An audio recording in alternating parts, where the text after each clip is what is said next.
Diego Marañón, buenas noches. Hola Iker, buenas noches. Felices 800. Gracias amigo, gracias. Y gracias por estar ahí en el equipo con una de las secciones sin duda alguna más punteras, que es un poco nostalgia. Carmen, yo sé que esta te va especialmente a gustar, porque hay muchos exorcistas, yo algunos nunca los había escuchado, jamás. Bueno, es que hay algunos que ya sabes que es muy difícil que los exorcistas hablen.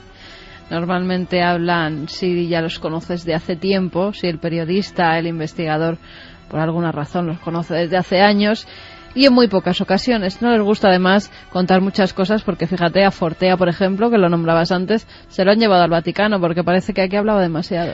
Bueno, pues ley del silencio, no lo sé, pero Diego ha hecho un trabajo excepcional en el sentido doble. Primero por los protagonistas, por lo que cuentan evidentemente, y también porque son emisiones algunas bien añejas y de muy diferentes programas.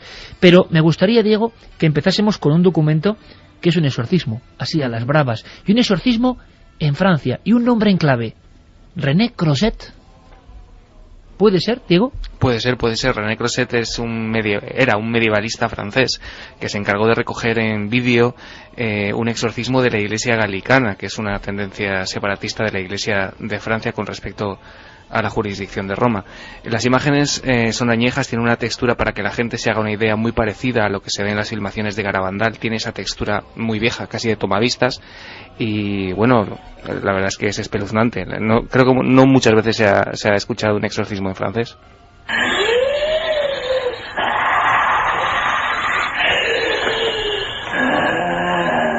Satan, va-t'en.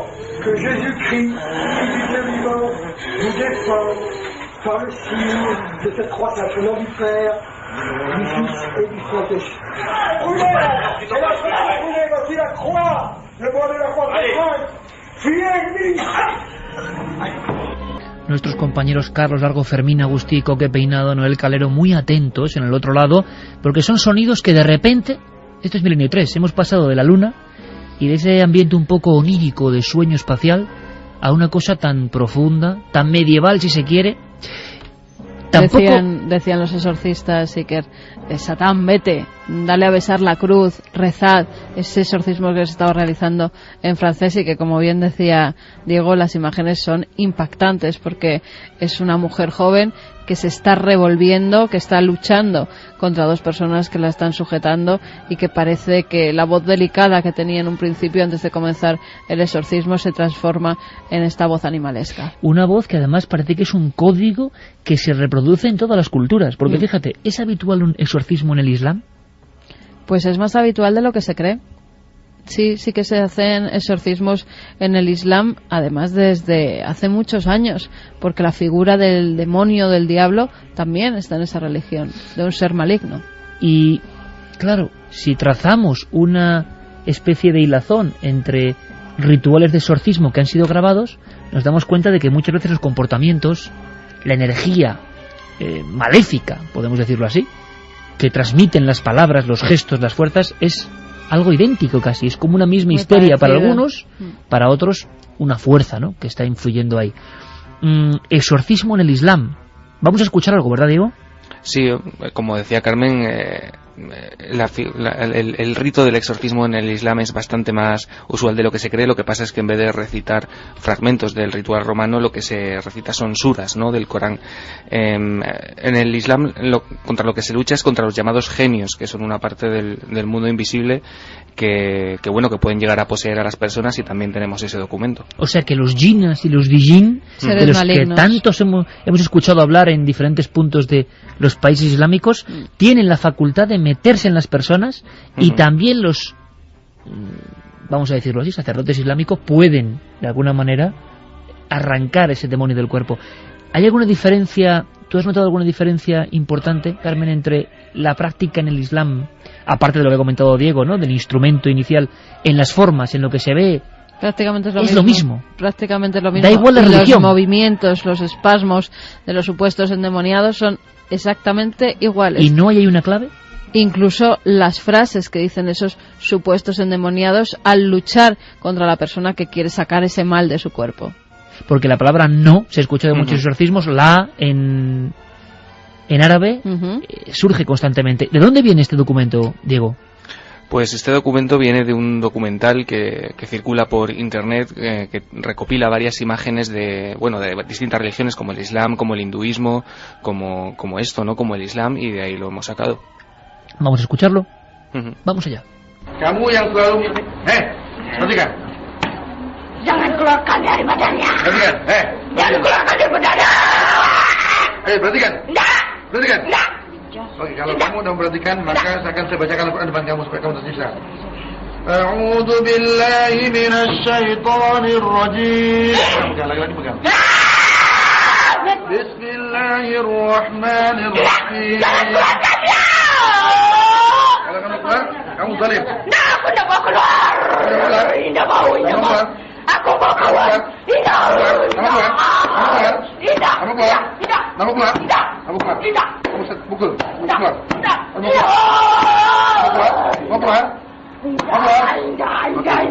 Kita baca. Tidak. Kita baca. Lapas darah badannya nih. Tidak boleh. Aku lapas darah badannya. Tidak mau. Tidak mau.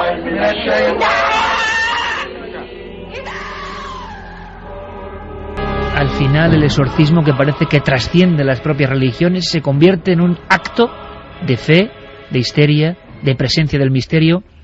Yo creo que es un lujo contar con la voz que viene a continuación, porque tanto hemos hablado de este personaje, el padre Solá, Diego. Sí, el padre Francisco de Paula Solá y Carrió, que era su nombre completo. Era un jesuita, doctor en filosofía y teología, profesor en facultades teológicas, era bibliotecario además, un erudito, socio fundador de distintas sociedades mariológicas en España, y fue el exorcista oficial de la diócesis de Barcelona durante bastantes años. Dio el relevo después a Pedro Suñer. Lo que vamos a escuchar, en primer lugar, es el relato del propio padre Solá, del exorcismo quizá más famoso de todos los que practicó, de los que fue testigo. Además, la primera vez que lo contó fue aquí en la cadena SER, en el programa de Sebastián Darbó, La Otra Dimensión, en 1975. Este audio que vamos a escuchar está rescatado de La Barca de Caronte, que era un programa que se emitía en Radio Avui. Este corte es del 91, y nos cuenta, que en Zaragoza él fue testigo en un colegio de religiosas como una niña huérfana de 12 años tenía un comportamiento extraño, y cuando le aplicó agua bendita en la entrada de una iglesia ocurrió lo siguiente. Bueno, pues esto es, Diego, un auténtico fragmento de la historia. Seguramente el exorcismo ocurrido en España más famoso. Estamos hablando de la posguerra, si no recuerdo mal, Zaragoza, una niña que tiene, Carmen, unos comportamientos anómalos antes del proceso del exorcismo, tanto como para que el padre Solá, asustado, es que la escena es de cine, se la lleve a una estancia concreta de la iglesia del colegio y ahí se produzca algo que parece de cine. Una niña que parece que ya en la clase donde estaba las niñas no se querían acercar a ella, las demás compañeras, parecía que su pupitre se movía, incluso que había salido lanzado varias veces a través del aula, incluso llega a impactar contra la pizarra en una de las ocasiones. Años 40, o sea... Ella caía en extraños éxtasis en medio de la clase, empezaba a revolcarse, pero luego todo esto tendría una explicación. Vamos a escuchar al sacerdote y vamos a ver después, si queréis, por qué se producían o por qué decían los sacerdotes que podía esta chica estar endemoniada. Bueno, pues documento que nos rescata en el túnel del tiempo Diego Marañón, año 91, Radio Avui, una radio regional, Padre Solá y la historia de esa niña de Zaragoza. Padre Solá, es cierto que en ese caso que usted ha contado varias veces de aquella chica que estaba poseída, cuando le roció con agua bendita, surgió, pues, se produjo una levitación. Sí, eso es cierto. Ahora, esto, si la levitación es nada más una simple levitación, se puede explicar psicológicamente, eso sí.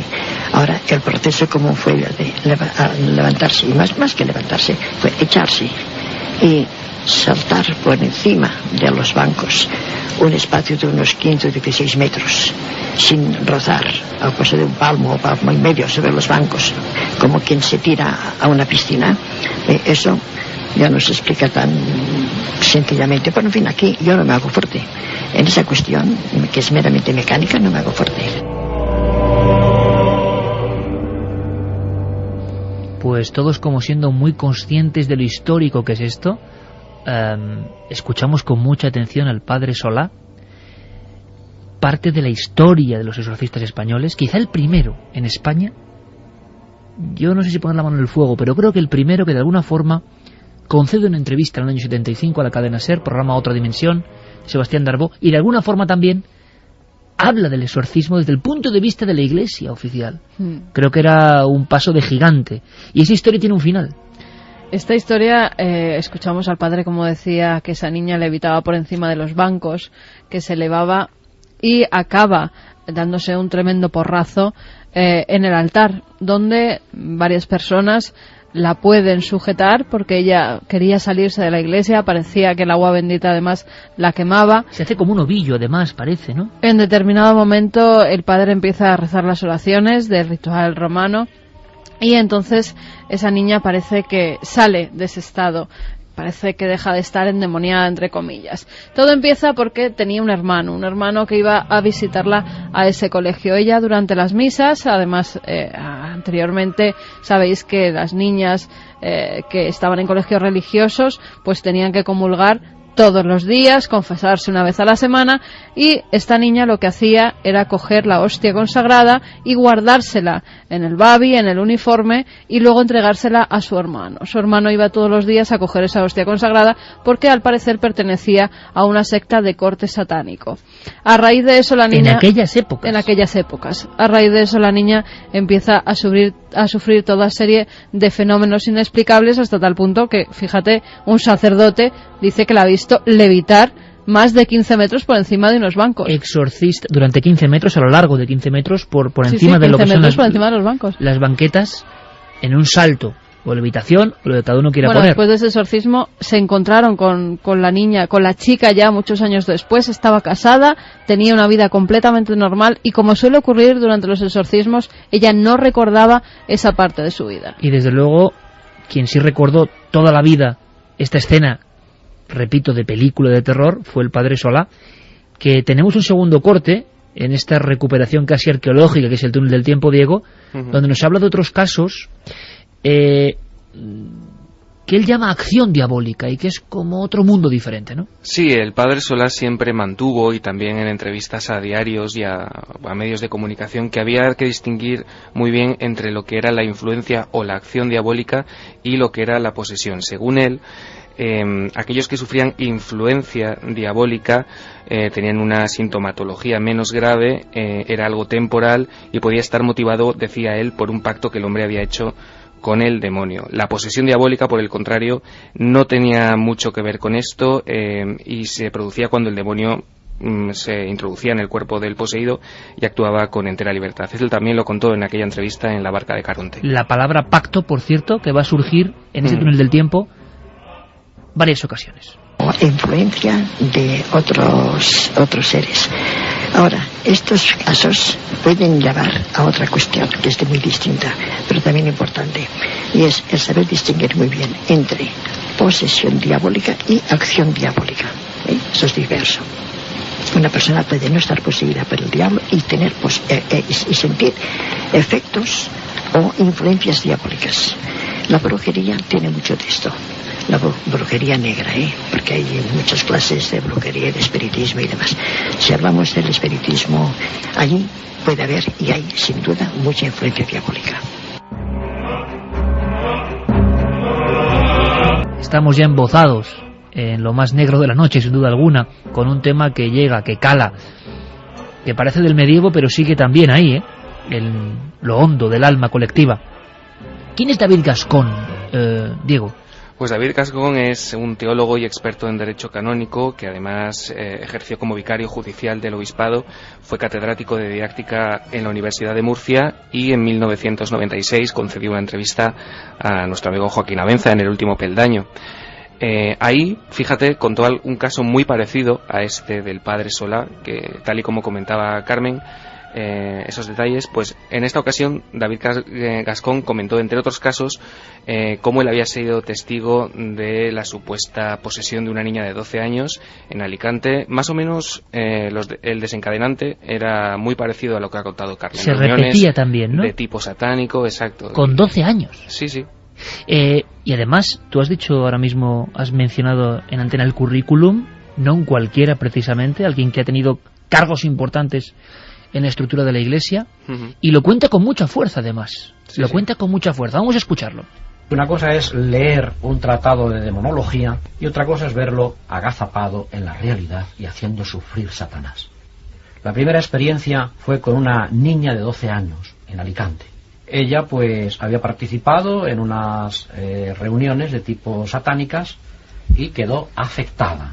Una niña que era muy delgada, que tenía una vocecita muy dulce, que casi con mi dedo meñique pues yo la podía echar abajo, pero que quedó tan afectada en aquella reunión satánica que entonces cambió su voz, tenía una lengua gutural, tenía una fuerza con 12 años que su hermano de 20 no la podía sujetar. Yo llevaba en un viril la Eucaristía y ella detectaba la presencia de Jesús sacramentado cuando yo intentaba acercarle el sacramento. Ha sido la ocasión primera, pero al mismo tiempo yo diría de las más fuertes que he experimentado con Satanás.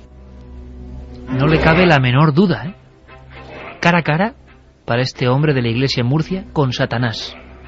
Diego, incluso hay otra, vamos a decirlo así, terminología, incluso área de investigación de los exorcistas que nos interesa, que es cuando se encuentran en casas con fenómenos que llamaríamos paranormales, pero que interpretan desde el punto de vista de la religión. Exacto, para un grupo de investigación, a lo mejor en temas parapsicológicos, estaríamos hablando de un poltergeist. En ese caso, para la religión católica y para la figura del exorcista, sería más una infestación, ¿no? Cuando un espíritu parece que se apodera de una casa. También hablo de ello David Gascón en El último peldaño. Los ruidos en las casas, las voces, las puertas que se abren, todas estas cosas anómalas, que ha bastado una simple bendición. A veces celebro la Eucaristía en la casa y después de la celebración eucarística allí me han dicho que siempre ha habido una gran paz. Recuerdo aquí en una casa en Murcia también un piso que lo querían ya incluso pues dejar, vender, irse a otro, porque allí había ocurrido un suicidio. Después del suicidio del esposo, pues un niño también pues cayó por la ventana a la calle y ocurrían cosas muy extrañas. Y bendito sea Dios que desde aquella celebración eucarística y bendición del piso volvió la normalidad a la casa y esa familia vive felizmente hoy en su hogar de siempre. Fenómenos en las casas, voces, objetos que se mueven. ¿Por qué no terminamos esta hora, aparte de con esta banda sonora de las campanas tubulares que no necesita ninguna presentación, con esa palabra que yo te decía, Diego, que se va a repetir constantemente, y luego proseguimos en la siguiente hora? Pacto. Sí, además que David Gascón lo recalca, dice que probablemente es una de las cosas más importantes que vaya a decir en esa entrevista, y es que la posesión para él siempre se desencadena por una razón, por una alianza o un pacto con el diablo. Entonces hacen un pacto satánico y es cuando se dan las posesiones. Nunca, si no ha habido pacto satánico, puede que sea lo más importante que yo diga aquí esta noche, nunca hay posesión, porque se da mucho ese miedo. La posesión es la actuación de Satanás sobre la voluntad de la persona, pero para que él llegue a invadir la voluntad de la persona, tiene que haber habido como una alianza con él, como un pacto. Algunos incluso le sacan la sangre del brazo izquierdo, porque dicen que es la sangre más cercana al corazón, y con esa sangre firman el pacto con Satanás.